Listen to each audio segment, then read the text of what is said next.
This was a hideous end to a Holy Week. Along with this second fatal synagogue shooting were events less horrific but still rather upsetting. White supremacists interrupted a talk by author Jonathan Metzl at a bookstore in northwest Washington, D.C., and the New York Times published a cartoon in its international edition that could just as easily have appeared in ISIS or neo-Nazi propaganda, containing, as the newspaper later acknowledged, anti-Semitic tropes. The newspaper has since called it offensive and an error of judgment, but has not apologized for the anti-Semitic cartoon. And today, we should note, begins Holocaust Remembrance Week. Thank you to Jake Tapper. That is a wonderful commentary. CNN State of the Union, Jake Tapper, who has always been a friend of the Jewish people. Right ahead here of Alan Dershowitz, sending a horny mazel tov to one of our dear friends, and that is Heshe Orgenbaum, his newest granddaughter, born at 4 a.m. this morning. She's only about 4.5 hours old, so mazel tov to Heshe Orgenbaum on the birth of his most beautiful, newest granddaughter, to be named, of course, in shul, coming up in a couple of days. Perfect entry into one of the great attorneys in this country today, and a TV superstar as well, and a good friend of this show, our friend Alan Dershowitz. Alan, hope you had a very nice Passover. How are you? I did, and mazel tov to Heshe, so that's very nice. That's great. Every new life, it lights a candle in a time of darkness, and so I think it's very appropriate. No, listen, even, you got to be shocked here. I mean, we're always going after the New York Times, the Washington Post for being biased and politically and things like this. But when you see this cartoon that came out a couple of days ago, once again, a blind Donald Trump being led around by the dog, Bibi Netanyahu, Star of David's, yarmulkes, really something you would have seen out of Nazi Germany. Even you ought to be shocked. No, Alan, shocked. Yeah, and I have a column coming out in a few hours on The Hill called Anti-Semitic Cartoons and Anti-Semitic Synagogue Shootings. And I relate the two, and I say that the distance between the New York Times editorial offices and the synagogue in San Diego is growing shorter and shorter as the reach of the Internet grows bigger and bigger. And we have to be very concerned. We have it both from the extreme right. The extreme right tends to have nutty people like this 19-year-old kid or the person who shot up and killed so many people in Pittsburgh. But those tend to be, isolated instances by deranged people, universally condemned by everybody in the world, conservatives, liberals, everybody, Muslims, Jews, Christians. On the other hand, when the left begins to engage in anti-Semitic tropes, justifying it as anti-Zionism, that is the future. That is very dangerous because it's what our young people on universities today are accepting as true. If that cartoon from the Times ran in the Berkeley newspaper, it would be applauded by a lot of students saying, that's actually true. The Jews do control. The pro-Israel lobby really does control Donald Trump. And he really is being led by Netanyahu, who was a dog. I mean, so it resonates. And you don't get condemnation today. Where was the condemnation of Congresswoman Elon? You can't even get Omer. You can't even get Congress to pass a resolution condemning anti-Semitism.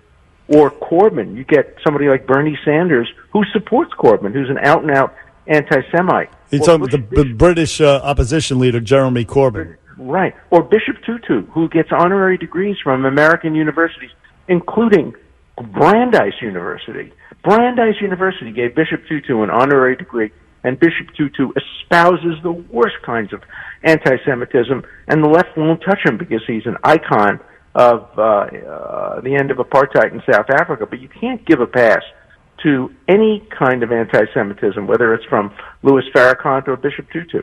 No, you can't. And campus anti-Semitism really is where all this started, and now it's become mainstream. It's a slippery slope. We are witnessing the normalization of anti-Semitism, a lot of similarities to some darker times. But Alan Dershowitz, we want to ask you about your comments, not your beef, but your disagreement with Judge Napolitano. He says that the president is guilty of obstruction of justice as outlined in the Mueller report. And you say, well, it's not even a close call. Well, he read the wrong edition of the Mueller report. He should have read my introduction to the Mueller report, which you can get today online at Amazon. It was #1 Amazon bestseller over the weekend. And I explained why you can't have obstruction of justice when the act is authorized by the Constitution. When a president fires somebody, that's a constitutionally authorized act, just like when a president pardons somebody. When President George H.W. Bush pardoned Caspar Weinberger on the eve of his trial to stop the Iran-Contra investigation, that was not deemed to be an obstruction of justice by the special counsel in that case, the special prosecutor. And I don't see any difference. And interestingly enough, the Mueller report never cites the Bush pardoning of Caspar Weinberger, even though both Mueller and Barr worked in the Bush administration. Barr was the Attorney General, and Mueller was the Assistant Attorney General in charge of the Criminal Division. And yet they don't cite the case involving George H.W. Bush, which is the most relevant precedent. The other relevant precedent, obviously, is Nixon, but what Nixon did was committed crimes. He paid hush money to potential federal witnesses. He told his underlings to lie to the FBI, which is a crime, and he destroyed evidence. Those are all obstructions of justice. What Trump is accused of doing doesn't even come close to that. Let's go back to the anti-Semitism and the shooting in San Diego. I was talking to Rabbi Joe Potasnik yesterday, Alan, and he was obviously dejected, destroyed. And he said to me, he said, Sid, are we going to get to the point in this country where we're going to have to put armed guards? I mean, to expect that, thank God in San Diego that was the case, that somebody davening is going to have a gun on him, is unrealistic. So are we going to have to start putting armed guards at all these synagogues, especially around the high holy days? I mean, is there something we can do practically, not pie in the sky? I think armed guards are a good idea. Unfortunately, they're a necessary evil. You have them today all over Europe. When I tried to go to a synagogue in France a few years ago, we had to go through a very, very careful inspection. In Turkey, we had to make reservations a day in advance and show them our passports. And even the synagogue I go to in New York has guards in the front, and fortunately we're located right next to the police station, so we feel a little bit more secure and safe. But no American Jew today can feel comfortable going to a synagogue without at least being concerned about the security issue. The same thing was true for many years with black people going to black churches in the South, where you had terrible, terrible incidents and children being killed. It's a terrible commentary on America today that you need to pray with weapons to protect you. And I hope it doesn't get worse, but we have to be prepared. It's better to have an armed guard that you don't use than to not have an armed guard that you wish you had. No doubt. And on this normalization of anti-Semitism, let's name some names. I'll name one, Chuck Schumer. Silent on Representative Omar's disgusting comments. Silent on the New York Times cartoon. Silent on members of Congress members of his own Congress hanging out with Louis Farrakhan. I mean, where are the voices that should be speaking up, especially the Jewish voices? Well, I would hope we would hear more. I suspect that Chuck, who I've known for years, will speak up about the cartoon.